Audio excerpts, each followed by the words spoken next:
What we do in psychodrama is offer someone the clinical stage on which they can place their own reality. We don't tell them what their reality is. We offer them a situation so that they can produce it and work on it. It gave me an opportunity to say to myself the things I needed to hear and didn't. So in psychodrama, we're playing out in concrete form scenes that have been lost in the psyche, nebulous, unable to grasp. Suddenly you put them in concrete form and there you are. Put it on stage and reflect through action. And then once you see the action, to look back and to witness yourself.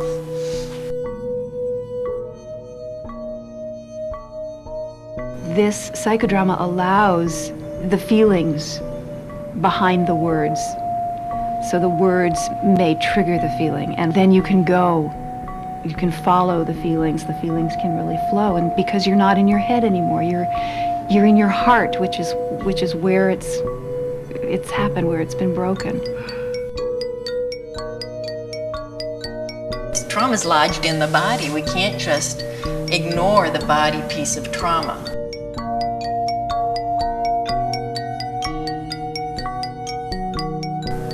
And that's where psychodrama has found a new role and a new birth, because it gives the body a way to engage in the therapy, which accesses the memory and gives it a way to be worked with, adding the cognitive piece.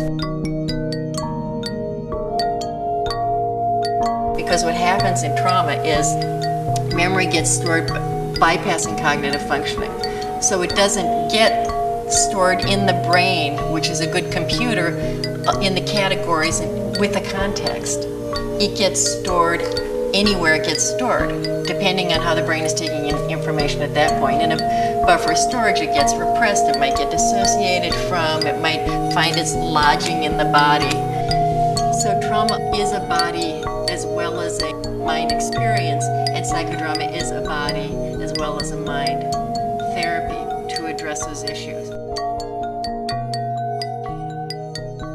Things feel unreal when they're traumatic.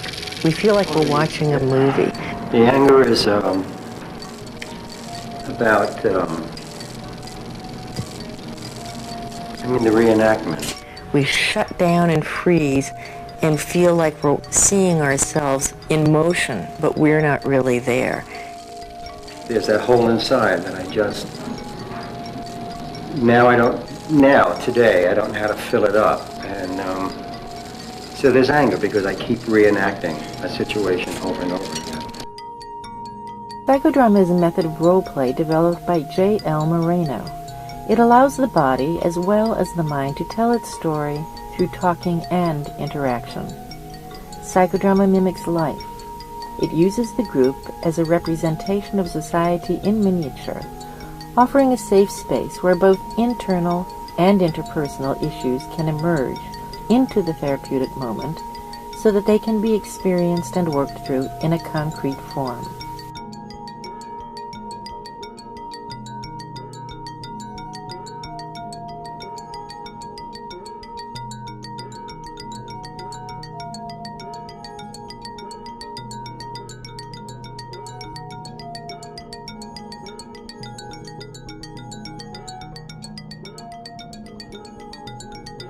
The therapist and all involved can observe what the body as well as the mind is saying.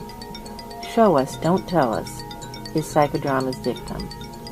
This makes psychodrama an ideal mind-body form of therapy in which all parts of the self can be naturally expressed and explored.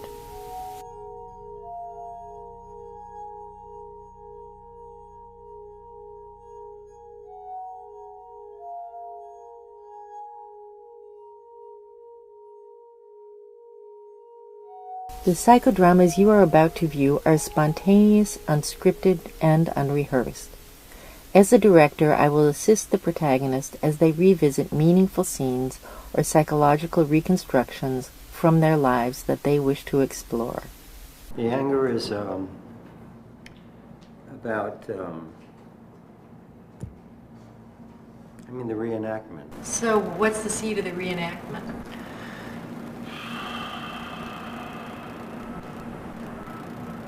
loss, my mother selling out for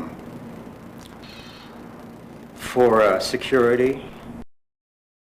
In the warm-up phase of psychodrama, we get in touch with our own internal stories so that the movement toward action feels natural. Suddenly we're warmed up to a story, we want to say the words, we want to move it into action.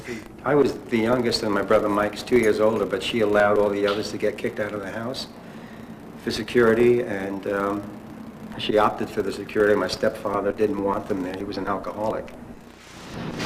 I got in touch with some issues about my granddaughter that I'm beginning to sort of, I use the word terrorize, the way I was terrorized as a kid. But if my granddaughter says, I don't like you, I come back like a 4-year-old and I say, I don't like you either, you know. And I just feel like I'm becoming my stepfather, and I'm setting up situations that are similar to what he did to me.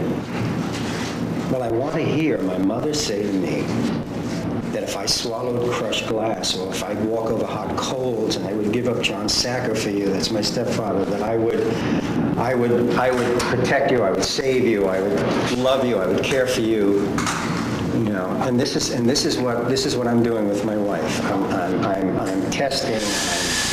I'm making demands. Even though I'm working till 10 o'clock at night, I say I'm resentful that she's going out with her friends to go out to dinner. Why don't you just stay home and wait for me? And I know, up here again, that that's illogical, but... Let's find Mom. In the action phase, we actually set up the scene, we feel the feelings, we start to make connections and label the emotions so that we can introduce emotional literacy. We resolve the distorted meaning that a situation may have had for us. We start to see the picture. All my life I can remember saying, or I remember you saying, of course I love you, you're my son. Of course I love you. It gets to be like, of course I love you, you're my son, you idiot. I don't remember asking the question, but I must have asked the question repeatedly. And you always said, of course I love you, you're my son. But you never said it in a way that I really felt that you loved me, that you were so happy to have me as a son. I always felt like go over there, get out, just get out, you know? Left-handed compliments. I went back to school and as an adult, and you said to me, I said, Mom, I'm going back to college. It's been years. I'm going back to college. And you said, Bobby, you always do things backwards.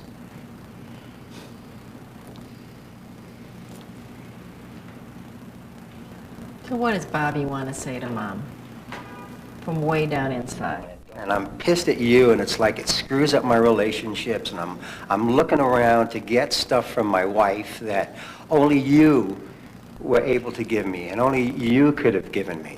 And damn it, you never did. It was always like, I love you. Of course I love you. Don't be stupid. You know? Stop crying.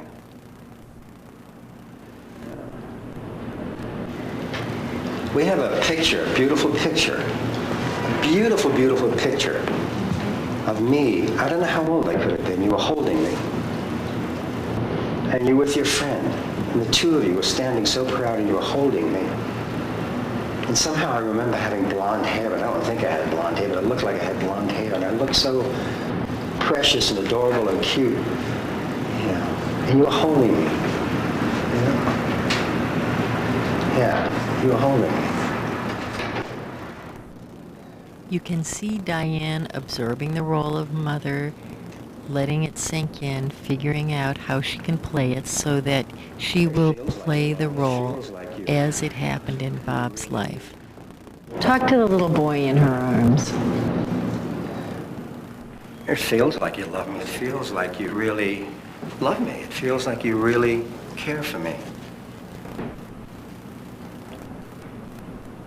I just feel so nice up against your chest. It just feels so good, you know. And you look like you're proud of me. So what happened? What happened? You loved me then. It looks like you loved me in that picture.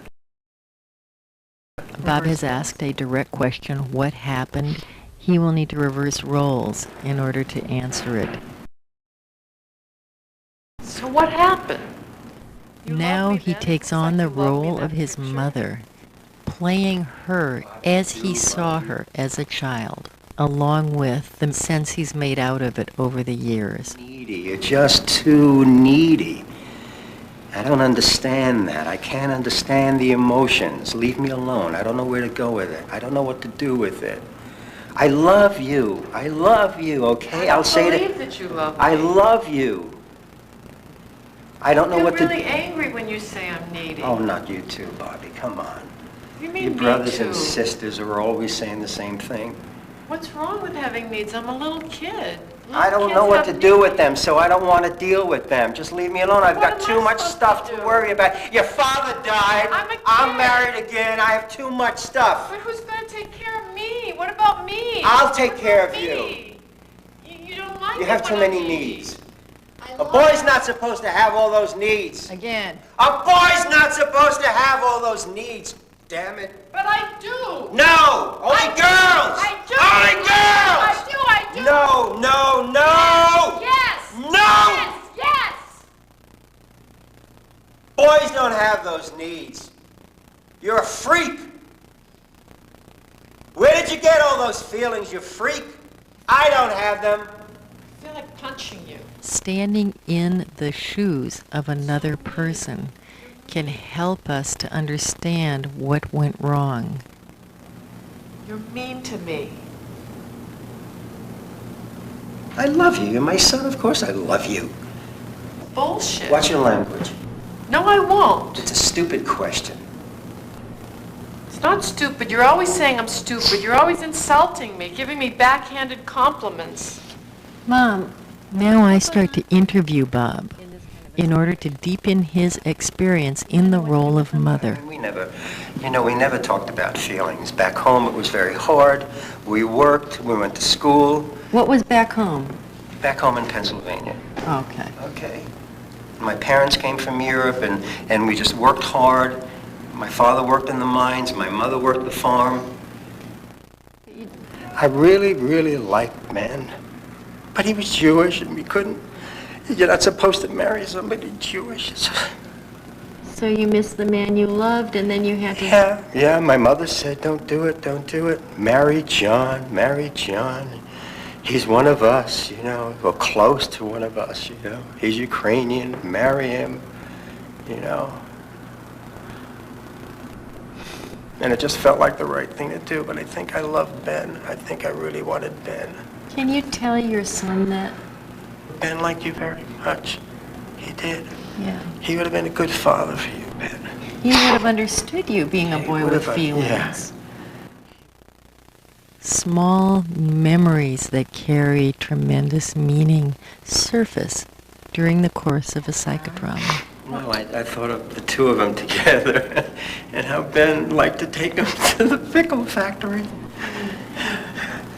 He used to take him to the pickle factory.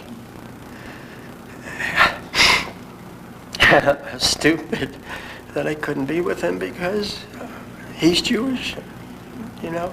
Wow. So, what a waste, what a shame.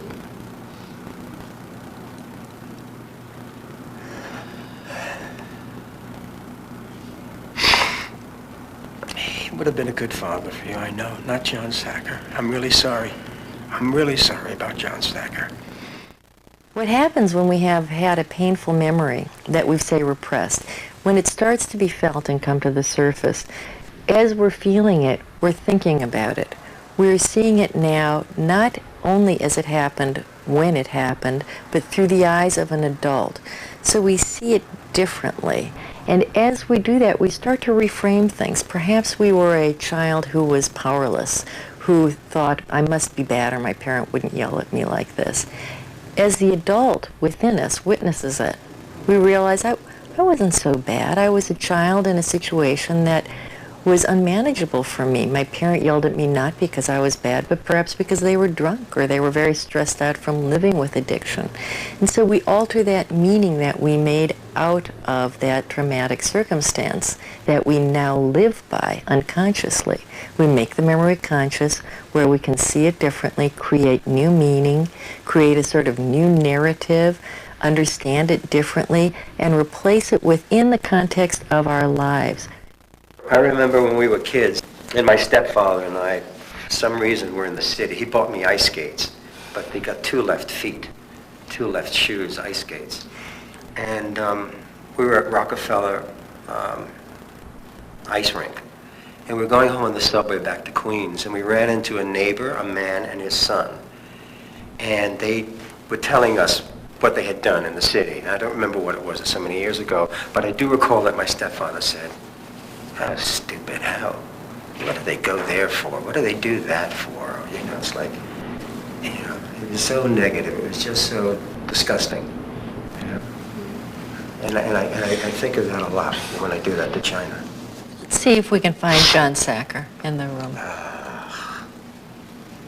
Either my walls are coming up, or there's nobody that I'm attaching to. There's nobody that, like, you know. I keep looking at Travis. Reverse roles and show us John Sacker. Just 2 seconds of showing us. I don't know.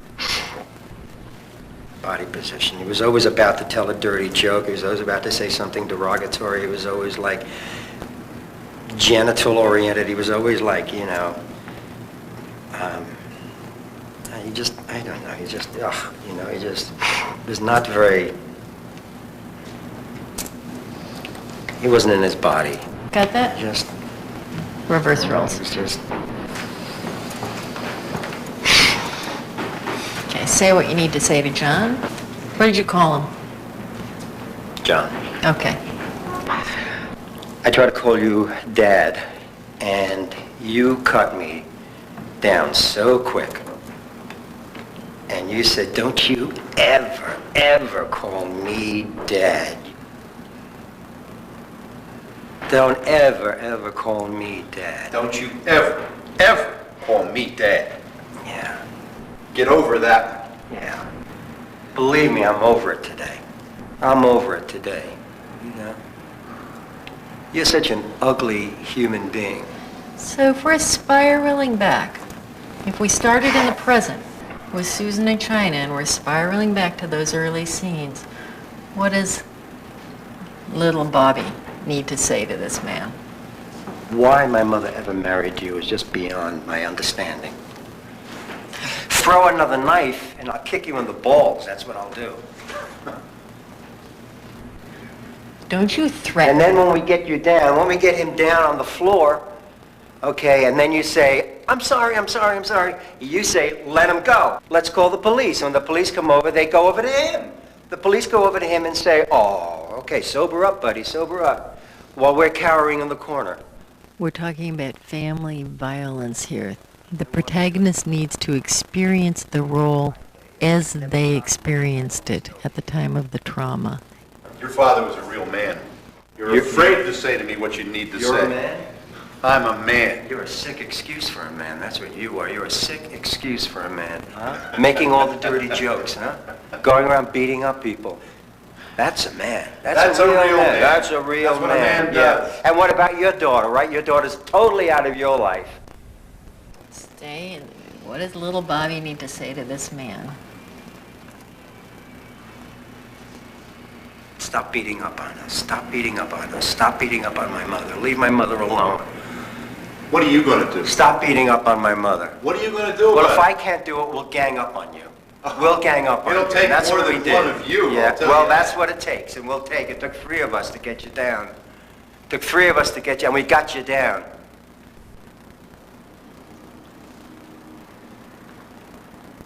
And the question that started the scene I don't know was the how question. much anger? How much anger are you feeling? And you were feeling plenty of it. I get to be you. I mean, I become you. You And couldn't that's be sick. me in a million That is years. sick. That is sick, that part of me that becomes you. That's very sick. I just want to exorcise, take that part of me and just take it out, huh? You dream of Let's being choose as someone much to of a play man the as I part am. of the part of you that becomes him. Let's choose that. Find the part of you that becomes him. What's that? Al, yeah, would you do it? Sure. The part of me that becomes you. Yeah, the part of you that you want to get rid of. What do you want to? Where is it standing? The part of me that becomes him. Yeah. Part of me that I just want to somehow just say, I just somehow want to.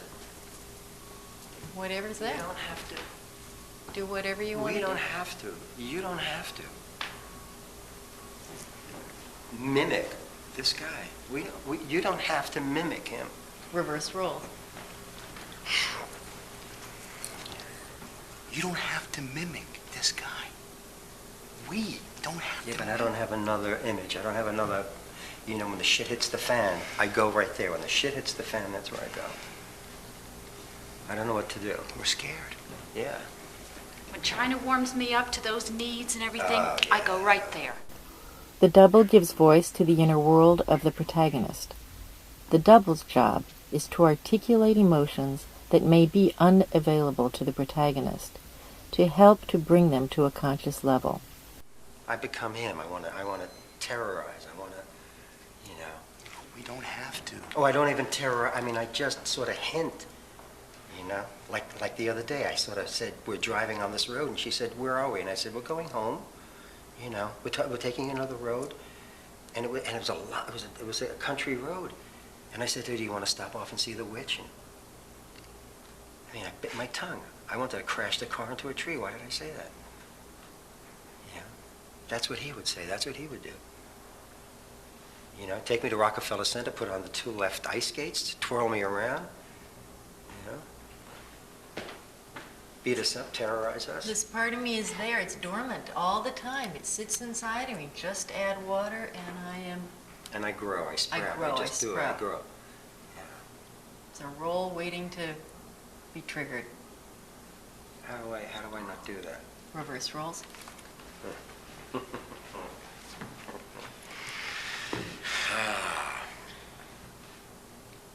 How do I not do that? Oh, boy. I don't want to do that. How do I not do that? How do I not do that? How do I not do that? How do I not do that? And what the fuck is the matter with me that I want to become Him, him? of all people. Right? How do I not do that? If I get into my anger, my therapist said to me, you're not going to do with the feelings anymore. With this situation, you're going to have to think about it, because when you get to anger, you get over here, you're lost. Is there one other thing we can do here? That you can I have somehow. a lot of anger towards him, but Yeah. I do have a lot. So when that gets triggered, thinking doesn't help you much, right? No. It's Thinking going to doesn't need to help. help you. But let's see But if we right can. now, Let's see if we can attach some words to those feelings, so that when you start to think, you're thinking in the right language.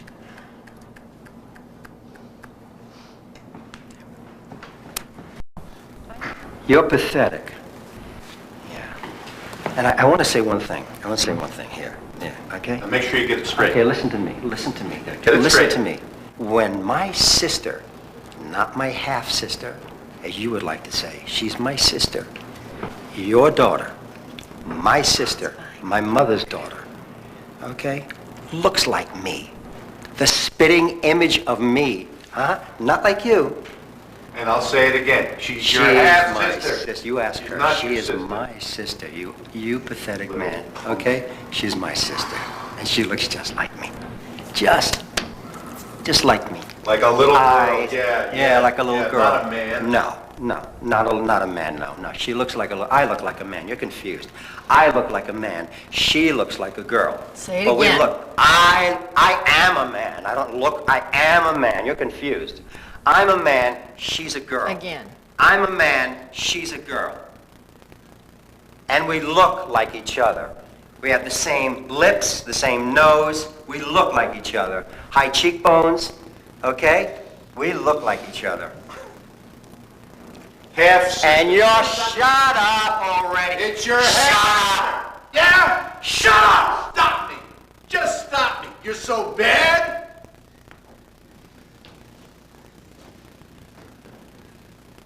Can't do it, can you? You can't do it. You never had the guts. You never will.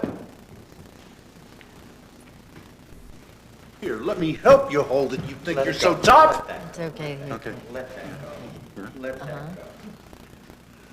I don't need you anymore. I don't need you anymore. Okay? We don't need you anymore. No, we don't. We don't need you anymore. Uh-huh.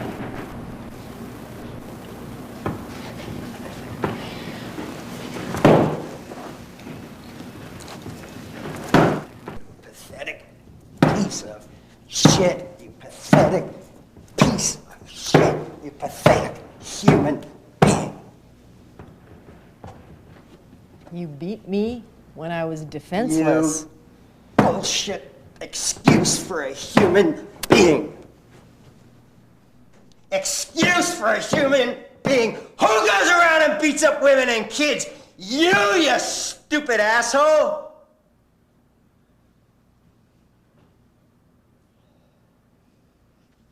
You stupid asshole. You stupid asshole.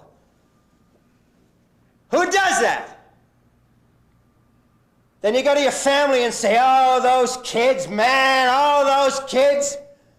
What, those kids? That's what we are, kids. You fucker! You fucker! You killed my sisters, you motherfucker! They committed suicide because of you!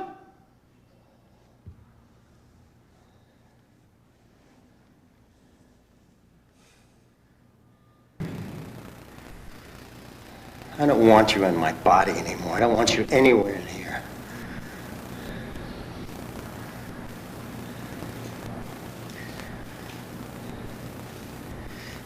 Too late. It was too late. Too late years later when you said, no, you never said I'm sorry. No, you never said I'm sorry. You know, am I doing the right things? Is what you said. No, you could never do the right thing. You screwed that up years ago.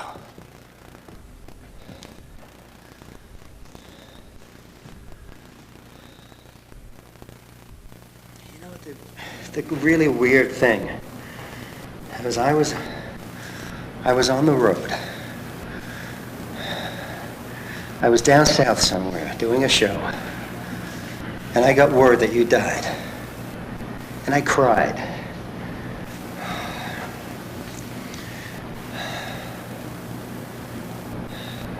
Why did I cry? Why did I cry? Did I like you? Despite all of this crazy stuff, did I like you? Somewhere inside of me, I was attached to you. And it confuses me. Yeah, you were never nice to me. You were never really never nice to me. And somehow I attached to you. I guess I couldn't believe it. I still wanted a father. I still want, I would take you to be my father. That's how desperately I wanted a father. But you shit over everything. And you wanted everybody out of the house. I was too young. Mikey was too young. Shirley committed suicide. Dorothy committed suicide.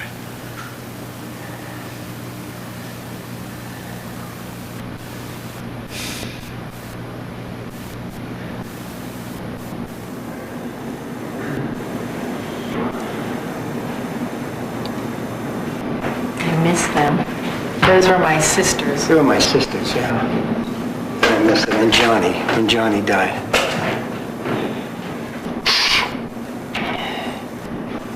Johnny was my brother, but Johnny was my father. He was the real surrogate father.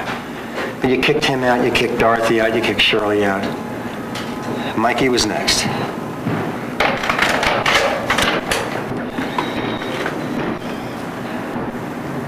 It's sad. You're sad. Again. You're sad. Your daughter left. Not my sister. You're my step-sister. You know? My step-sister. who never wanted to have anything to do with us, or anything to do with you. She just left, got as far away as she could.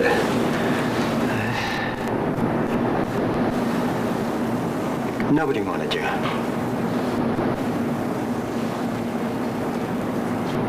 I bet you used to go bawl your eyes out to your sisters and your brother. Your brother was a mean man, too. Your brother beat his son with a bat over the head. God. That's what you guys knew what to do. You just hit. You hit. You guys came from a bad place. You came from a real bad place. You came from a real bad place. And you brought that place with you into our home, my home. You gave me your stuff. You gave us your poison. And if I'm a sissy because I cry, so I'm a sissy. Okay? I don't really believe that. Men cry. Again. Men have feelings. Again. Men cry. Mom, men cry, Mom. Again. Men have feelings, Mom. Okay? No, there's something special about Bobby. There's something, so you don't know how to handle it. You told me that, John. He said there's something special about Bobby. And he was proud of me. He was very proud of me. He was proud of you. Yeah. And my heart ripped out of my chest when he died. He was very, very proud of me. He was proud of you. Yeah. He said there's something special about Bobby. Yeah. I hope you heard that. Reverse roles. He said, Mom, I love you, and I'm very, very sorry for the hurt that I've caused, of anything that I've done. I'm really very, very sorry for it. And I said, Bobby,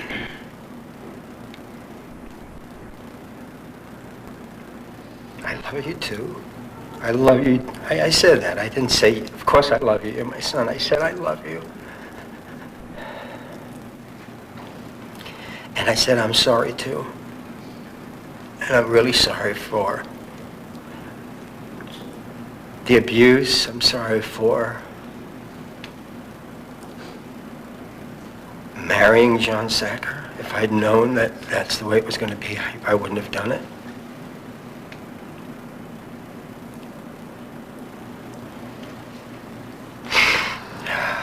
And I do love you. Would you be willing to put the ugly picture behind and hold in your heart the picture of me? Two pictures. One of me holding you, and the other one of the love that we had together when I was dying. Because I really did love you, and I was saying goodbye. Would you do that? Hold the two pictures. Reverse roles? Yeah.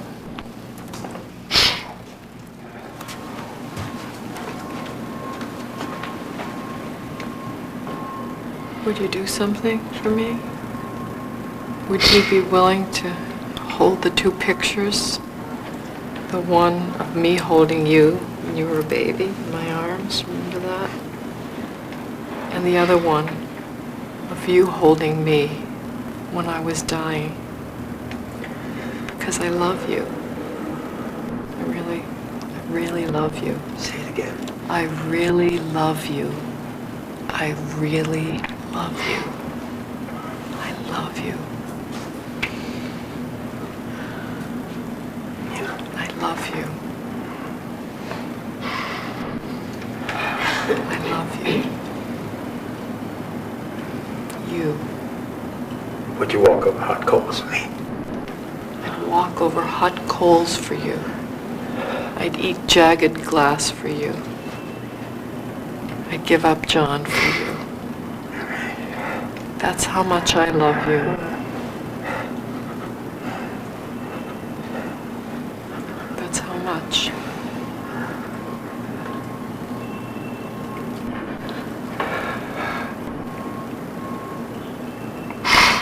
And you're a man. Yeah.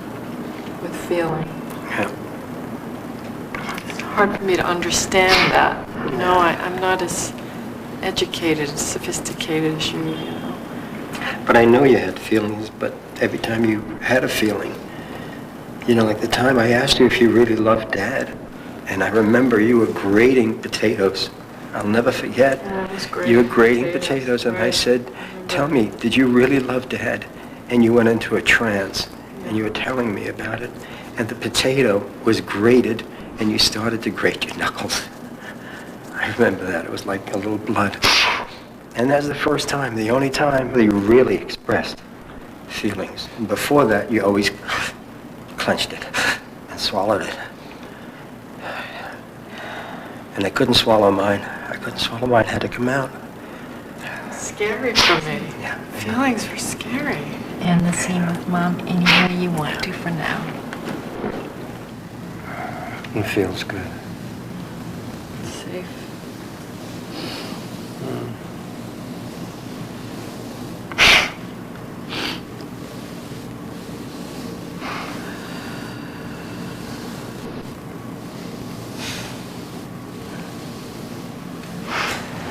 We spiraled back from the present, from Susan and China, into the origin. Can we just find China now?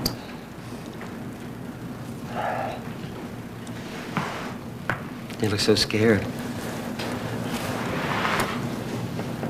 Sometimes I don't know what to expect from you. Yeah, I know.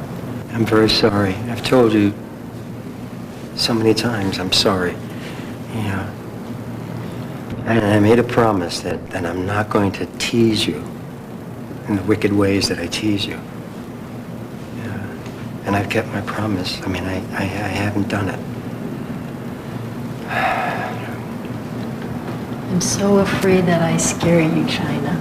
I don't want you to be scared the way I was scared. Sometimes I feel like I terrorize you. I feel like you're going through the same feelings that I went through when I was a kid, and I don't want to do that to you. I don't want to do that to you. I want you to feel safe in the house. And China's not you. China's China. China's China. China's not you. She's not me. No, she could never be. She didn't have a stepfather. She didn't have any of the stuff you had. China's China. You are my grandfather. I love you. I need you. Yeah. I need your love. Yeah. Yeah, I have a lot of love to give you. I have a lot of love. I know you can be good with me. Uh-huh. I'm a child. Yeah. Yes. Yeah. And I love that you sing all day and that you walk around dress up. You're going to be an actress, I said that. You know, walk around dress up and, yeah. And I do love you. I love you too, Grandpa. You say that I scare you and you scare me. But Why do I scare you? Something gets triggered in me. That place in me, how old are you, China? You're 4. You're 4. Well, when I was 4, I was going through a lot. And your 4-year-old triggers my 4-year-old. And then my 4-year-old doesn't know what to do. Is that And then I right? get into a sort of tug of war with you. And you say, I don't like you. And I say, I don't like you either. We're both 4. We're both 4. And then Nana says, Pop, you're the adult. And I always say, I don't like you either. Are there other things that get triggered? What needs to happen so that your 4-year-old When you doesn't... first said that, my first thought was somehow she's not the enemy. You're not the enemy. No.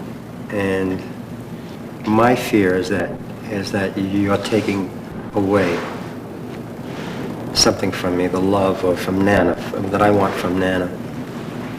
You know, but you're not, because Nana has plenty to give. You're adding to my social Adam.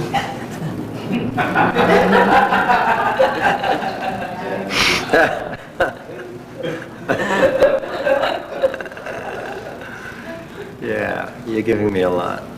Yeah, you're adding to my life. can give me that also. Yeah, yeah. Oh, yeah. Well, we have fun times together. We have fun times. So I want to realize for myself that you're not the enemy and that you're not there to take anything away from me. And Nana has a lot of love. I have a lot of love. I can give you love, Kaya love, Nana love. And Nana's not my mother. Nana's my wife. Yeah. Yeah. And nobody else is Nana- her husband, just me. Just me. I don't share that role. Yeah. She wants me there. Yeah, Nana's my wife. I'm her husband. She's not my mother. She's not my mother. She's not my mother. My mother died. My mother died. Yeah. My mother's name was Susan. Nana's name is Susan. But they're separate people. Yeah. Two Susans. Two Susans. So end the scene with China any way you wish to for now?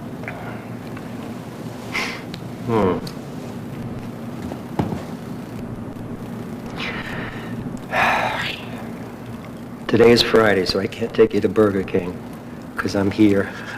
But next week, I promise to take you to Burger King. And I promise that we'll sit in the seat that has the 1950s car, all right? And I'll wear the silly crown. I won't make any, I won't complain about it. I like when you do that. Psychodrama is like a smorgasbord. And you could put it out there and say, okay, let's look at this piece. Okay, well, that doesn't fit or that doesn't work, so let's look over here. We can look at the issues and see, you know, what gets triggered. What's going on? What's the pressure that's doing it? And psychodrama is a very safe way of looking at it and doing it. Sometimes sharing is called a love back, and I want to give love back to the protagonists for going where they did today, and including me. It's a tremendous risk to let this kind of material come to the surface. Everyone who's played a part in the drama, the protagonist, or the people who have witnessed the drama, need an ample sharing period to release these feelings that come up. It can be re-traumatizing to witness or watch a drama. That's why the sharing phase is so important. I wanted to jump up and be the stone. I wanted to throw that little guy out of there and get in there with some real rage. Because that's what I carried around for a long time and which so disturbed Lisa for a long time, I think. You wonder if anyone, knows what you're going through. It's like, here's the group and here you are. It's like, it takes a long time then to process all these emotions, It's like, you run away from home and then here you are and they take you back home.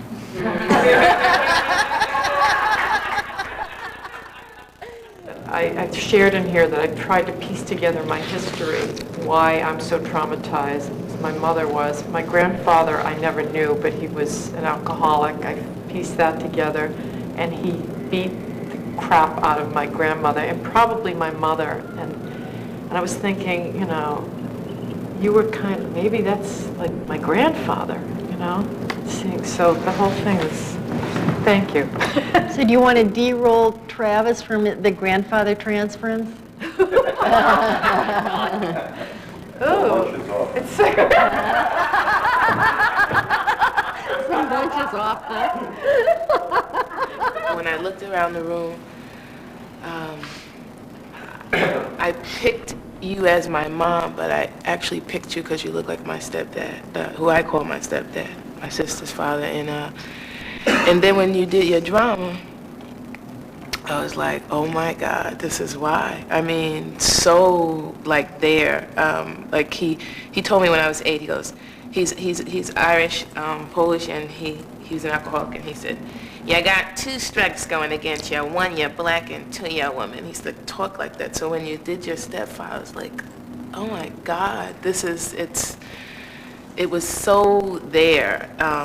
And you're wanting something from your mom that she couldn't give, but like you're realizing at a certain point that she gave you what she could, and there was sometimes ways out. At least that's what I got from the drama. So there aren't any accidents. And when I looked at you, I knew I was picking you because you look like my stepfather. But there's something I want from both of them. And you know, as I talked in my drama, he was coming in it again. And then I see you do your thing, and I'm like, wow. You know, there are no coincidences and no accidents. That you picked me because, and the stepfather reference you made was all there. And when you at one point mentioned about your mother being 30-something and having 5 kids, my mother was 20-something, having 5 kids when my father died, you know, and I really connected on that. But what happened while I was up there listening to you, I started to see you as my sister Shirley.